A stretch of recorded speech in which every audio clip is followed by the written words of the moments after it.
mungkin dari sekretaris maupun dari SC konferensi nanti bisa juga melaporkan apakah ada yang sudah konfirmasi hadir atau tidak. Sahabat-sahabat yang saya hormati dan yang saya banggakan, bahwa seperti di dalam undangan yang disebarkan ke sahabat-sahabat, malam hari ini adalah rapat pimpinan. Rapat pimpinan itu adalah musyawarah tertinggi setelah konferensi di tingkat anak cabang. Maka di rapat pimpinan ini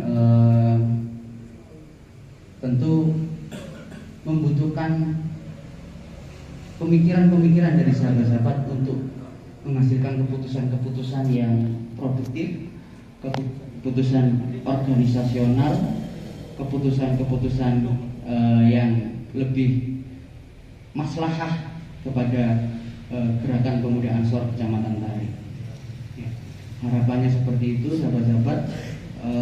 Rapat pimpinan terkait dengan agenda kita bersama ini bukan semata agenda dari saya ataupun agenda dari PAC, tapi ini adalah agenda gerakan pemuda Ansor se-Kecamatan Tari, yaitu konferensi anak cabang.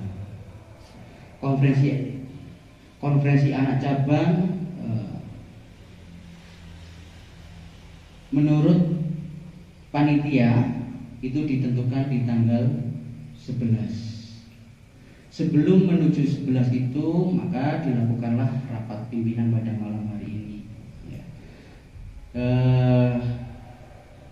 Ini bagian dari tahapan-tahapan menuju konferensi. Lagi-lagi sahabat, bahwa ini bukan agenda saya secara pribadi, bukan agendanya panitia, tapi ini agenda sahabat-sahabat seluruh kader Ansor di Kecamatan Tari. Untuk apa?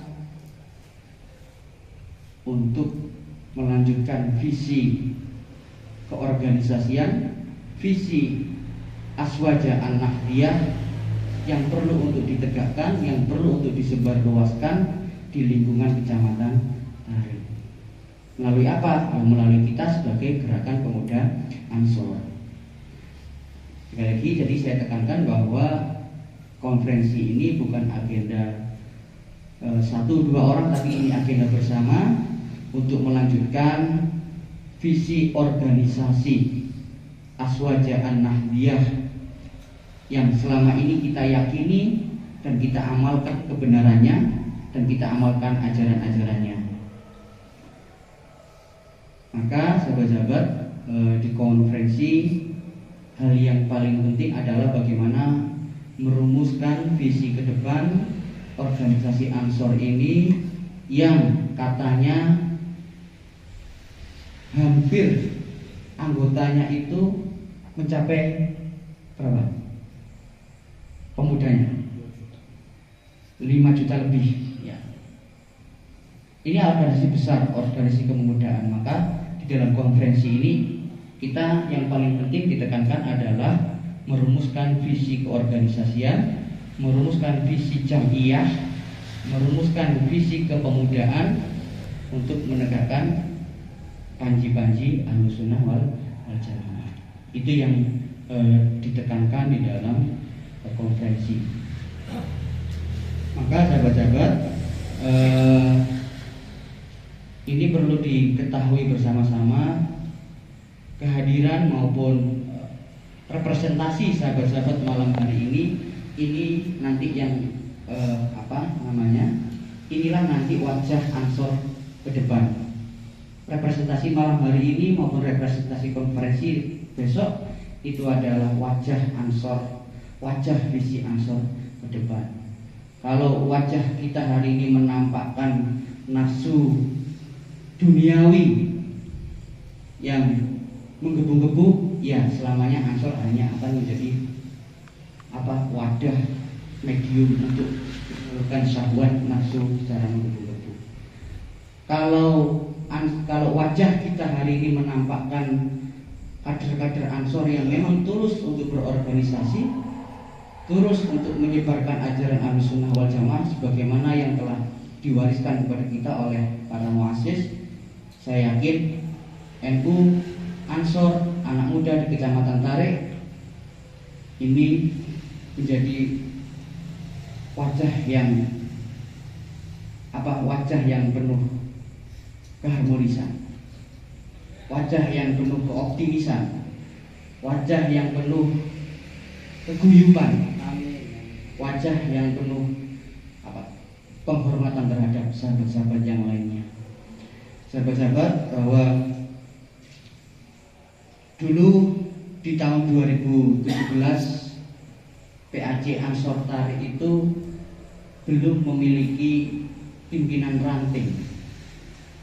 Awal tahun 2017 belum memiliki ranting. Tapi waktu itu karena sahabat Haji Reza menjadi ketua PC, meminta kami untuk menghidupkan Ansor baik secara formal, secara legal maupun secara aktivitas. Ya. Waalaikumsalam. Nah, kemudian terbentuklah PAC periode pertama bagi saya, karena sebelumnya ada orangnya tapi struktur formalnya tidak pernah ada. Di tahun 2017 baru lahir PAC, kemudian ranting pertama kali adalah ranting Desa Sebani. Ini saya bercerita bagaimana kemudian Ansor ini sampai sekarang. Tahun 2017 Ansor pertama kali itu adalah Ansor ranting Sebani terbentuk.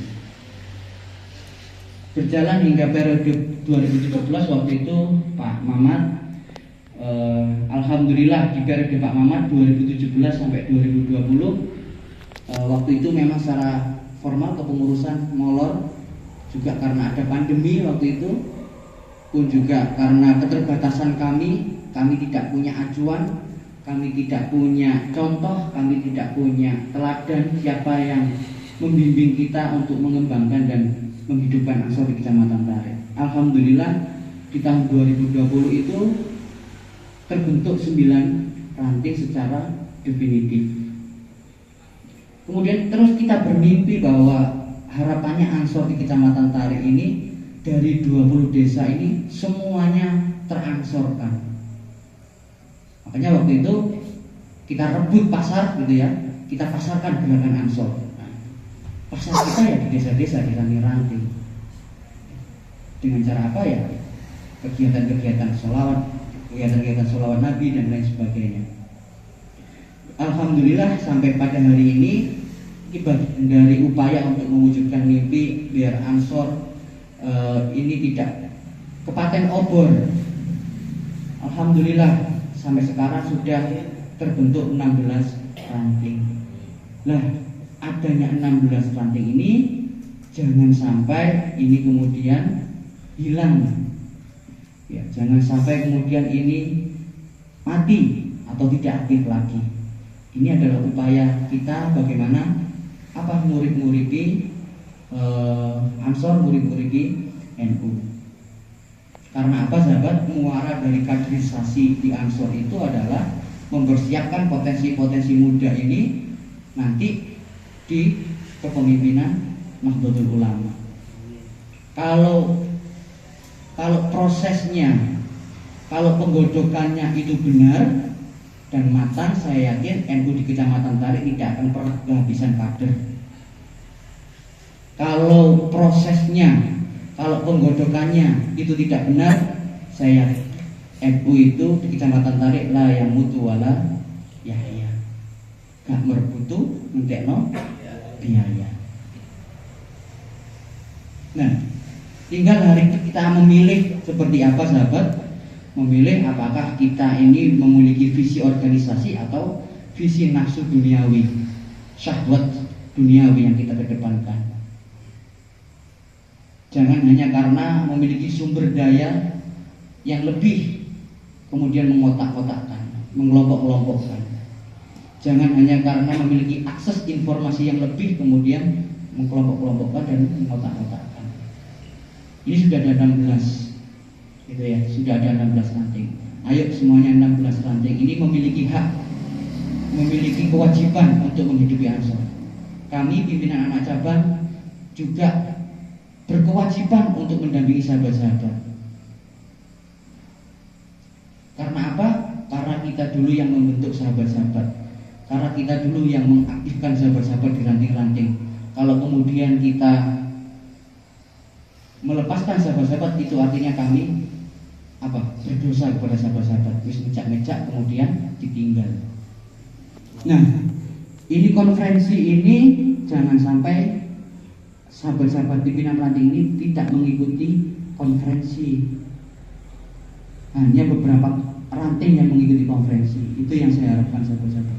Semuanya ranting yang sudah kita hidupkan ini biar tahu proses demokratisasi, proses bagaimana mengambil keputusan, proses bagaimana berdialektika mengembangkan wacana, baik wacana keansoran maupun wacana demokratisasi. Di dalam konferensi itulah sahabat-sahabat akan mendapatkan pengalaman yang meaningful, yang penuh makna. Jadi harapannya sahabat-sahabat pengurus ranting semuanya punya hak dan punya kewajiban untuk menghidupkan Ansor, untuk meneruskan perjuangan dan melanjutkan merawat warisan para muassis Nahdlatul Ulama. Jadi gitu sahabat-sahabat, harapannya malam hari ini kita dapat menghasilkan keputusan-keputusan yang itu nanti berdampak pada visi organisasi Ansor, yang berdampak pada lancarnya atau jalan dari kegiatan konferensi yang akan datang. Saya kira begitu sahabat-sahabat. Kurang lebihnya dari saya mohon maaf yang sebesar-besarnya.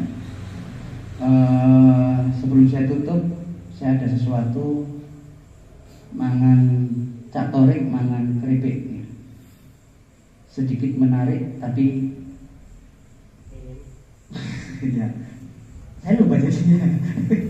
Ya, jadi nang tarik tuku keripik ya. Wallahul muwaffiq ila aqwamit thoriq. Wassalamualaikum warahmatullahi wabarakatuh. Waalaikumsalam.